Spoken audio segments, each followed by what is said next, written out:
Baik, Assalamualaikum warahmatullahi wabarakatuh.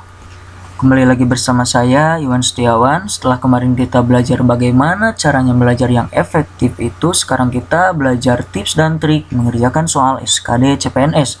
Kemudian, ketika kita sudah mentok tidak tahu jawabannya, bagaimana kita cara menjawabnya agar jawaban itu tetap benar. Baik, kita lanjut saja dan yang pertama, kerjakan dengan urutan TKP, TIU, dan TWK. Kenapa TKP, TIU, dan TWK? Dari pengalaman-pengalaman sebelumnya, di TKP itu banyak yang kehabisan waktu, padahal soal-soalnya itu relatif mudah, hanya pengerjaannya lama. Jadi, saya pun waktu tes yang pertama dikerjakan itu adalah TKP, ya. TKP karena mudah, kemudian lama dan tidak ada yang dilewat ya, semuanya dikerjakan. Kemudian TIU ya, TIU itu 50% mudah, 50% sulit. Targetnya pun hanya 46%. Jadi setengahnya saja dalam menjawab TIU kita sudah lulus. Kemudian TWK itu termasuk soal yang sulit tapi pengerjaannya itu sebentar karena itu adalah penalaran sekali baca langsung jawab. Targetnya pun hanya 13 soal dari 30 soal ya. Hanya 43%. Jadi urutannya itu TKP, TIU, TWK itu kalau saya ya. Kemudian tips yang kedua yaitu kerjakan soal yang mudah terlebih dahulu.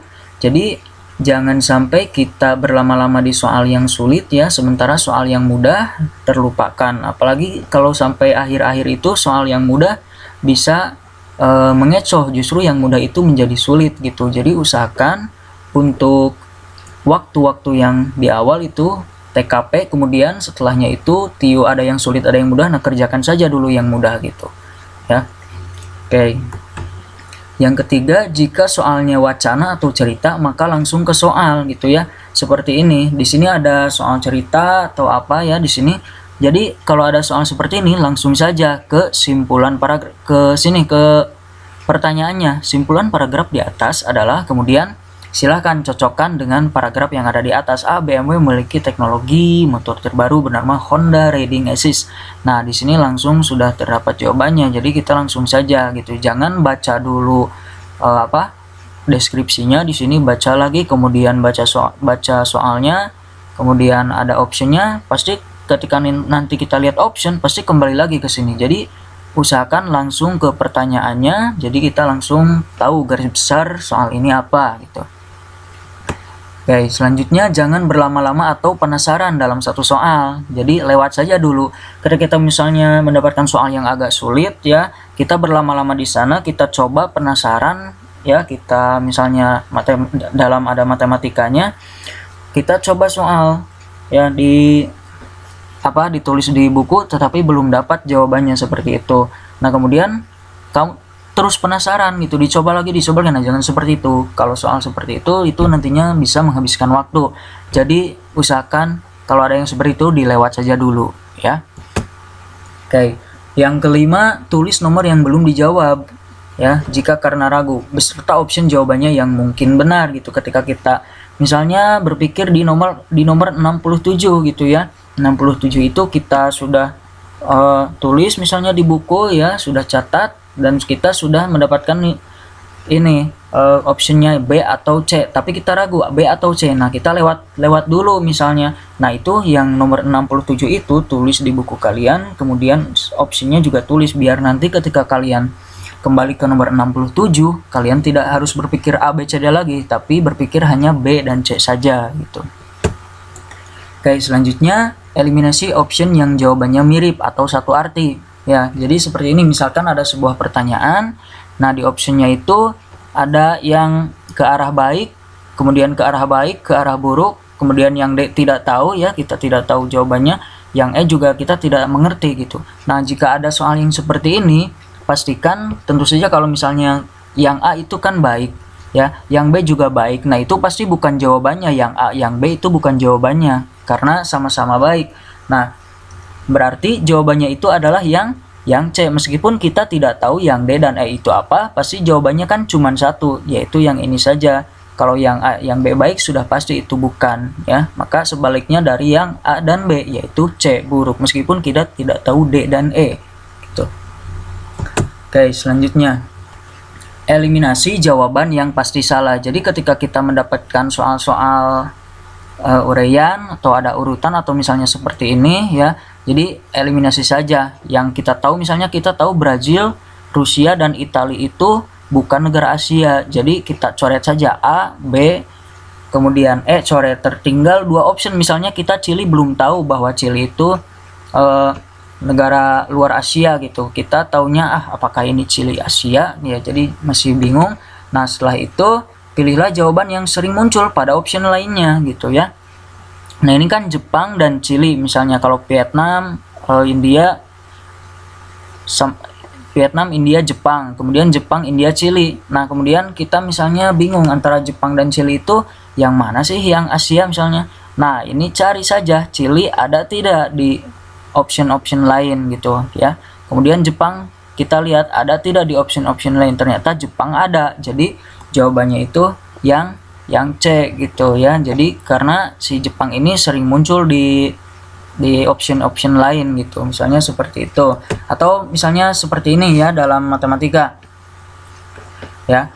Nah urutannya ini seperti ini, dari A, B, C, D misalnya ya. A, B, C, D kita urut dari yang urutan pertama dulu, 5 per 6, 5 per 6 sama semuanya ya. Kemudian 4 per 9, 1 per 6, 2 per 3, 2 per 3. Nah 2 per 3 sama 2 per 3 ini ada 2, jadi antara C dan D misalnya. Kemudian 4 per 9, 1 per 6. Kemudian di sini yang 2 per 3, 4 per 9. 4 per 9 ini ada ya yang mirip di sini, jadi kita masih posisinya di sini. Terakhir 1 per 6. Nah ini ada 2 juga, 1 per 6 gitu ya. Jadi yang sering muncul gitu ya, yang kita pilih. Oke, selanjutnya jawaban yang benar biasanya berbahasa baku, dan opsi yang salah sering tidak baku atau kata-kata sendiri. Benar, karena biasanya kalau jawaban itu bahasanya itu dari buku, sementara option-option untuk pengecoh itu bahasa si pembuat soal. Atau pilih jawaban yang paling panjang gitu, karena biasanya dalam mengerjakan soal itu membuat option jawaban, biasanya kalau misalnya pengecoh tidak akan lebih panjang daripada si jawaban itu sendiri gitu. Jadi bisa saja jawaban itu biasanya paling panjang gitu. Kemudian jika sangat mentok, pilihlah option yang belum muncul atau jarang muncul, misalnya seperti ini, nomor 1 C, nomor 2 E, nomor 3 B, nah nomor 4 kita belum ya, kita belum. Nah kita lihat di sini option 5A, 6E ya, 3B, kemudian 2E yang belum muncul apa? D misalnya. Kemudian di sini lagi nomor 5A, nomor 6E, nomor 8A. Nah nomor 7 itu kita belum misalnya. Ketika sudah mentok kita ambil yang jauh ya, yang mana? Oh yang C ya, yang C belum, ini belum muncul lagi yang C gitu. Seperti itu opsi-opsi yang terakhir ya kawan-kawan. Nah jika operasi hitung matematika ya, eliminasi option nilai terendah dan tertinggi. Biasanya karena ini untuk mengisi deret angka di sini, isinya kan di sini 29 harusnya ya, 29. Nah, yang 27 dan 31 itu eliminasi. Kita tinggal milih antara 28, 29, 30. Jadi tinggal pilih yang itu saja. Biasanya adanya di situ gitu kalau untuk option hitung matematika gitu, seperti itu.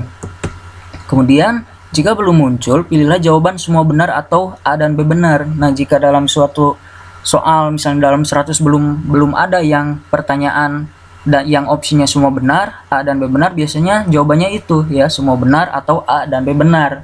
Biasanya dalam 100 soal ada 1 atau 2 gitu yang seperti ini. Oke, selanjutnya pilihlah jawaban yang tampak familiar atau déjà vu.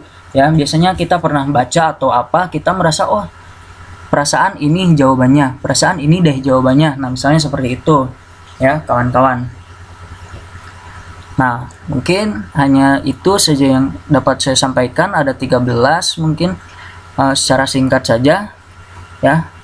Silakan untuk teman-teman jika merasa bermanfaat, silakan di like dan di subscribe dengan ikhlas. Semoga menjadi amal ibadah buat kita semua, dan semoga yang belum lulus semoga lulus CPNS 2021. Amin ya Allah, amin ya robbal alamin. Oke. Nah, ini untuk selanjutnya next video. Setelah kemarin tips belajar, sekarang tips menjawab soal, dan selanjutnya ada kita fokus ke TWK ya, materi FR1, sejarah Pancasila, ideologi Pancasila, penerapan Pancasila. Ditunggu video selanjutnya. Jangan lupa di like, subscribe. Terima kasih. Saya Iwan Setiawan. Wassalamualaikum warahmatullahi wabarakatuh.